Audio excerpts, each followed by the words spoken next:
आज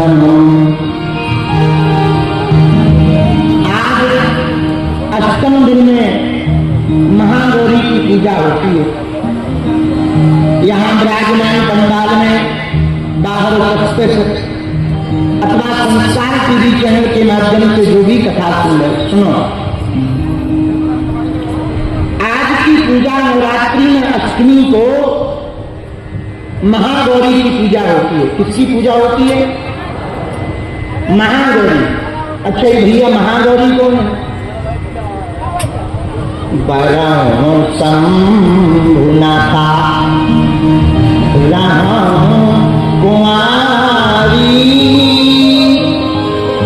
मां पार्वती जी का संकल्प था हम विदाई करेंगे तो भगवान विश्वनाथ से करेंगे, भोले बाबा से, वरना ऐसे ही रहेंगे। सबने समझाया, पिताजी ने समझाया, काय को परेशान हो रही हो बेफिजूली में, हम बढ़िया वर देखेंगे, तुम्हारे मन का विदाई करेंगे भक्त, पर शंकर जी के चक्कर में न करो।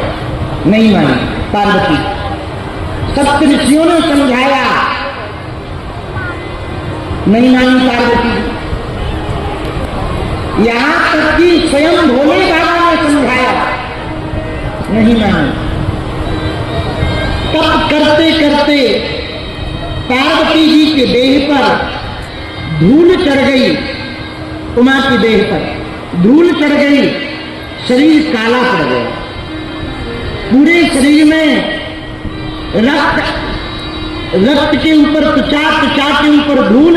भैया पहले ऐसा दिखाई पड़ता था भगवती का स्वरूप, मां पार्वती का, तो दूर से यदि देखो तो बड़ी धवल देह दिखाई पड़ती थी, और जब से तट पर बैठी इनका स्वासा शरीर तो ढक गया, धूल का तन बन गया पूरा।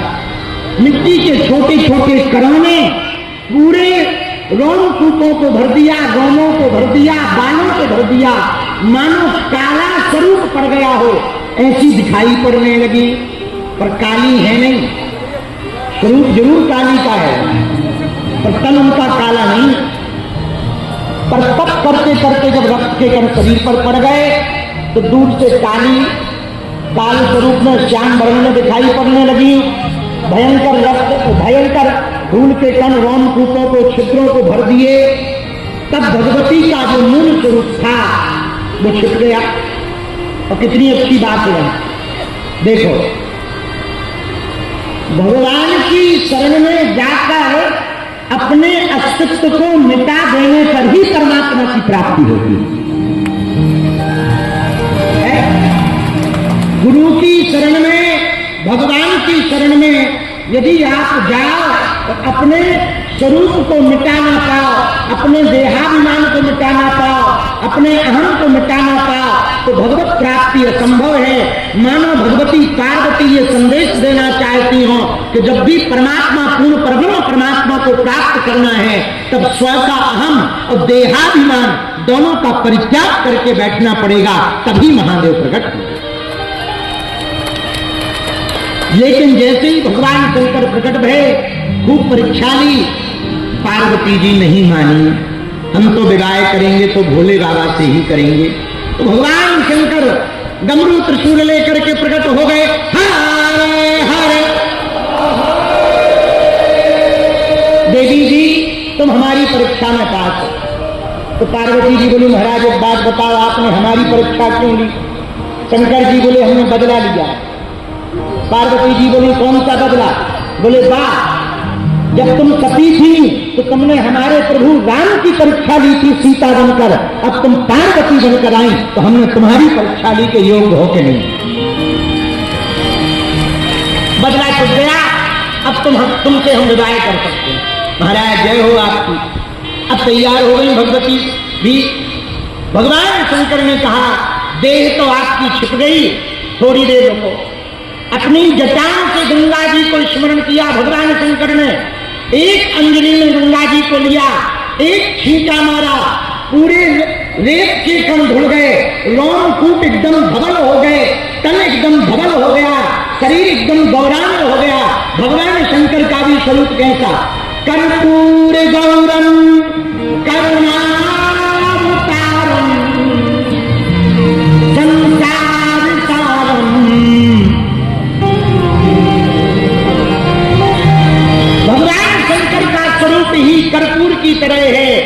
का स्वरूप एकदम धवल है और गंगा जी के निर्माण के कारण भगवती पार्वती का स्वरूप जो रेत के करों में छिप गया था, पार्वती जी का जो दिव्य तेज था, जो धवल देह थी, गंगा जी का शरीर पर तन पर जैसे स्पर्श पड़ा, भगवती का स्वरूप भी धवल हो गया, एकदम चमकने लगा, एकदम ऐसे चमकने लगा जैसे कोई दूध की नदियां खड़ी हुई हो, चलती फिरती।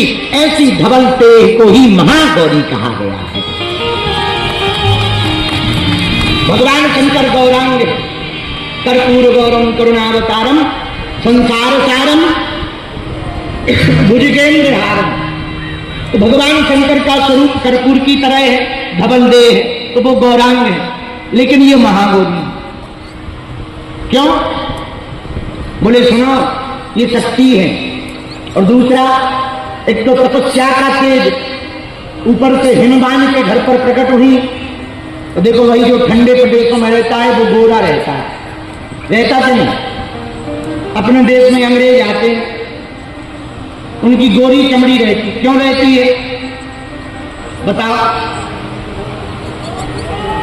वहां सूर्य तेज नहीं है, इसलिए उनकी चमड़ी जलती नहीं है। जलती नहीं है तो बड़े गोरे नारे रहते। अच्छा, बल्कि उनको लगता है तो खराब है।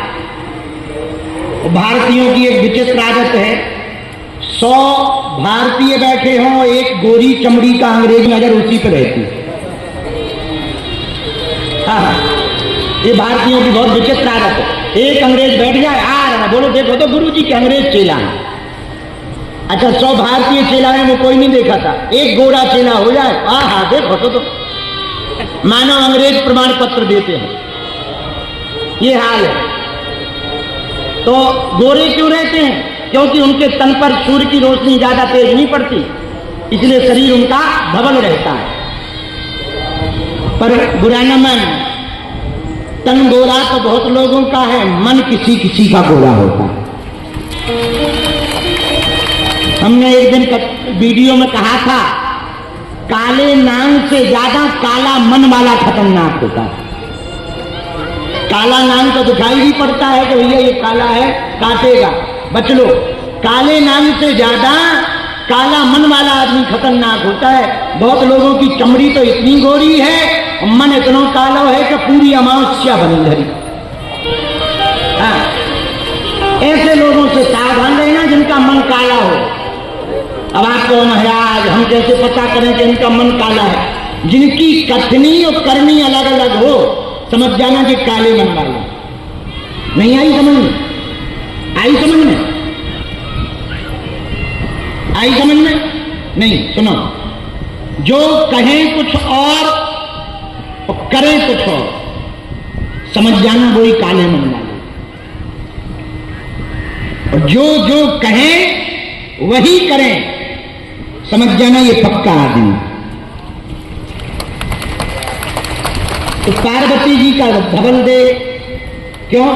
एक तो भगवती साक्षात पराम्बा है, दूसरा हिमवान के घर पर प्रकट हुई इसलिए, तीसरा तप में तन मन दोनों चमकते। ये तप का प्रभाव है। भाई सोना जितना आगी में रखोगे उतना ही तो चमकेगा। तो जैसे सोना अग्नि में रखने पर चमकता है, वैसे ही मन भी भगवती या पराम्बा या शिव जिस भी भगवान की तपस्या करें, उनकी तपस्या करने से मन भी चमकता है। तो एक तो हिमवान के घर पर प्रकट, दूसरा पराम्बा, तीसरा तप में तपी हुई, चौथा पूर्व जन्म से ही भगवान शंकर की अर्धांगिनी, तो वो तो धवल देह ही है। तो शंकर जी तो केवल गौरांग हैं, धवल देहधारी हैं, लेकिन भगवती पार्वती माता बोले महागौरी चास्तमम,